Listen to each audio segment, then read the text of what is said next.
മാതാപിതാക്കളുടെയും ഗുരുനാഥന്മാരുടെയും അനുഗ്രഹമാണ് ജീവിത സമ്പത്തെന്ന് സംസ്ഥാന ഹജ്ജ് committee member KM Muhammad Kasim Koya അഭിപ്രായപ്പെട്ടു. ഉസ്താദ് കുടക് ഇബ്രാഹിം മുസ്ലിയാർ സ്മരണയിൽ ഇളർ നബി മൗലിദ് ദുആ സമ്മേളനം ഉദ്ഘാടനം ചെയ്ത് സംസാരിക്കുകയായിരുന്നു അദ്ദേഹം. ജീവിത വിജയത്തിനും ലോക നന്മയ്ക്കും മാതാപിതാക്കളുടെയും ഗുരുനാഥന്മാരുടെയും അനുഗ്രഹം പ്രധാന ഘടകമാണെന്നും അദ്ദേഹം പറഞ്ഞു.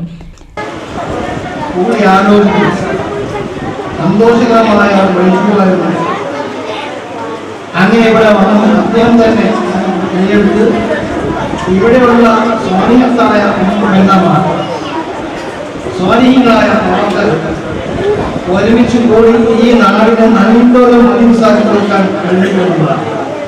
പൊന്നാനി അബൂബക്കർ മസ്ജിദ് മീൻ തെരുവിൽ നടന്ന ആത്മീയ ദുആ മജ്ലിസിന് വലിയ ജുമാഅത്ത് പള്ളി മുദരിസ് സയ്യിദ് ഹബീബ് തുറാബ് അസഖാഫി തലപ്പാറ നേതൃത്വം നൽകി. EK സിദ്ദിഖ് ഹാജി അധ്യക്ഷത വഹിച്ചു. ഇസ്മയിൽ അൻവരി, CM സക്കീർ, സിദ്ദിഖ് മൗലവി ഐലക്കാട്, ഇദ്രീസ് മൗലവി സഖാഫി എന്നിവർ പ്രസംഗിച്ചു. ദുആ സമ്മേളനത്തിൽ പങ്കെടുത്ത 1000-ഓളം പേർക്ക് അന്നദാനം വിതരണം ചെയ്തു. NCV news Ponnani. സ്വർണ്ണാഭരണ പർച്ചേസുകൾക്ക് നേടാം പ്രത്യേക ഡിസ്കൗണ്ടുകൾ. ഡയമണ്ട് ആഭരണങ്ങൾക്ക് 20% സ്പെഷ്യൽ ഓഫർ, ആകർഷകമായ എക്സ്ചേഞ്ച് ഓഫറുകൾ, സൗജന്യ കാതുകുത്തൽ, വെഡ്ഡിംഗ് പാർട്ടികൾക്ക് സ്പെഷ്യൽ പാക്കേജുകൾ. Kerala gold and diamonds, the family jeweller, main road, Vadakkekad.